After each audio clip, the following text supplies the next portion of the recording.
আচ্ছা বাচ্চারা বলো তো, যে আমরা যখন রোদ্রে বেরোই তখন ছাতা ব্যবহার করি, কেন ব্যবহার করি?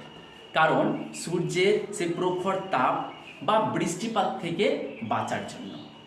তো ঠিক পৃথিবীও তার এক ধরনের অদৃশ্য ছাতা আছে, যার নাম হচ্ছে ওজোন স্তর। যদি দুষ্টুমি করে এই ছাতার মধ্যে অনেকগুলো ফুটো করে দেয়, তাহলে কি হবে? যে সূর্যের সে প্রখর তাপ এবং বৃষ্টিপাত থেকে নিজেকে রক্ষা করতে পারবো না। একই রকম ভাবে পৃথিবীর যে ছাতা ওজোন স্তর, তাকেও আমরা কি করছি? ফুটো করে দিচ্ছি, যার ফলে সূর্য থেকে এক ধরনের যে ইউভি রশ্মি আছে, সেটা খুব সহজেই আমাদের পৃথিবীতে প্রবেশ করছে।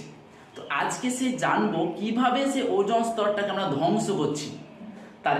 তার পেছনে একটা অদৃশ্য গ্যাসের কথা বলবো, যার নাম হচ্ছে সিএফসি, ক্লোরোফ্লোরোকার্বন, যাকে আমরা ফ্রেয়ন নামে চিনি।